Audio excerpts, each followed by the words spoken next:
Hello everyone! Kamusta kayo? Welcome back to another video. And for today's video guys, ay naghahanda ako kasi pupunta ako ngayon sa department kasi leaving due ng isa naming kasama. So ito yung kanyang last day sa work. So ayan, ang pinrepare ko is itong bihon kasi isa din to sa gustong-gustong kainin ng aming mga ka-department at saka mga ibang lahi. Especially yung aalis na Spanish boy. So, ayan, ready na ang ating mga ingredients. At ito is minarinate ko lang kasi yan ang ilalunch ko. So, nagisa na ako dito guys ng bawang at sibuyas at ilalagay na natin ang manok. So, ayan ang aking ambag sa aming konting salo-salo sa araw na ito kasi day off din ako. So, around 9:30 na ako nagluto. And dadalhin ko na lang siya sa department before 12 kasi 12 yung aming lunch break para naman makain nila at mapagsalu-saluhan. So, ayan. And before ako umalis din is kumuha na din ako ng konti para ipatikim kay Dada kasi habang nagluluto ako is natutulog yan si Dada sa taas from night shift.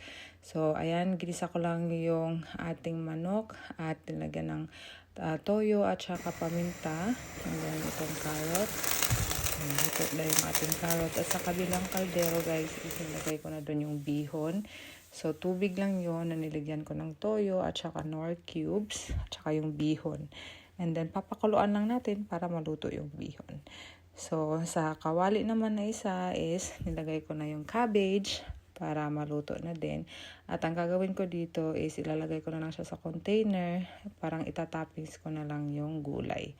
So, ayun. Ready na to guys. And then after that, mag-prepare na lang din ako para pumunta na doon sa hospital. So, hindi na sasama si Dada kasi after kong pumunta ng hospital is pupunta ako ng agency kasi hinihingi nila yung copy ng passport namin ni Dada para sa lilipatan namin na bahay sa 25. So, ayan, dire-diretso lang ako doon. 20 minutes walk din yun from hospital. So, ayan, itatransfer na natin ang ating bihon and yung gulay. Itatoppings ko lang siya sa ibabaw niyan. So, ayan na, luto ng ating bihon and habang ginagawa ko to guys at niluluto.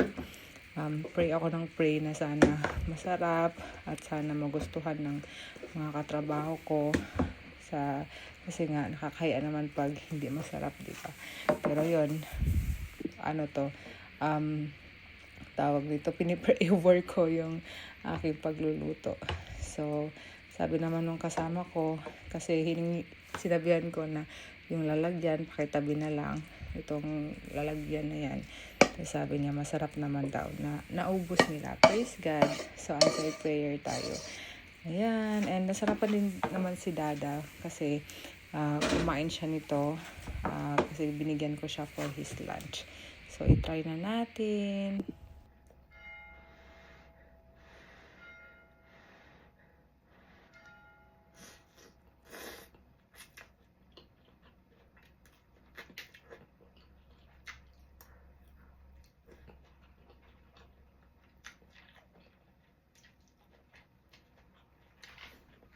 After ko magluto guys, ay ayan, nakapagbihis na tayo. And ayan ang ating simpleng makeup for today's video. And dinakyat ko lang si Dada kasi magpapaalam ako at tatanungin ko siya kung sasama ba siya sa akin pupuntang hospital. Daddy? Daddy? Sama ka? Ay, tulog ka muna. Ha?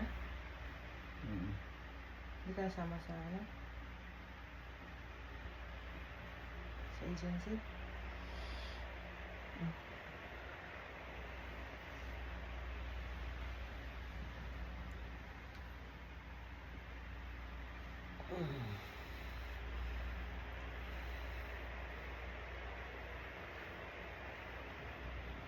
Tawag mo na lang ako pag ito na naman. Ha? Tawag mo na naman. Pag? Matod mo na. Pag pupunta na doon? Hindi naman ako Gusto mo ba ng pansit?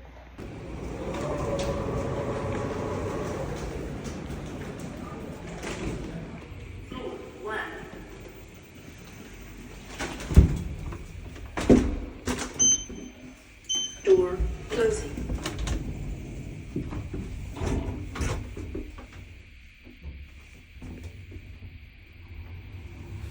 So, dito na nga ako sa department guys. At yan, diniretso ko na sa staff room ang dinala kong pansit.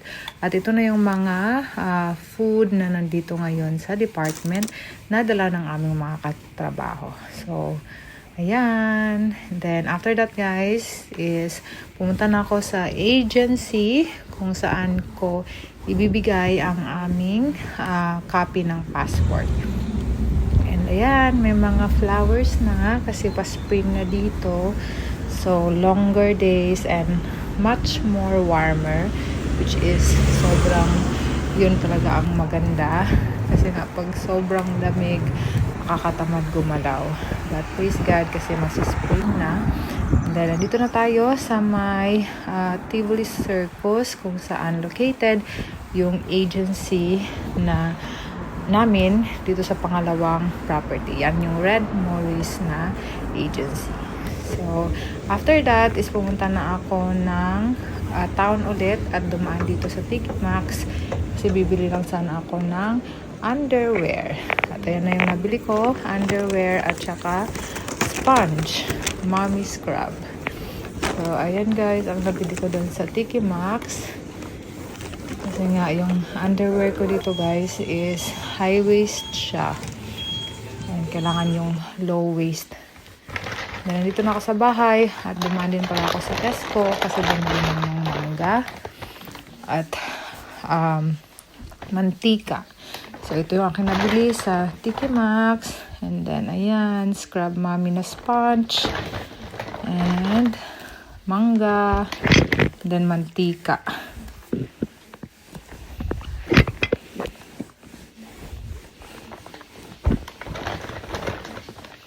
Then, dumaan din pala ako ng Superdrug kasi gustong-gusto ko tong shade ng lipstick na Maybelline.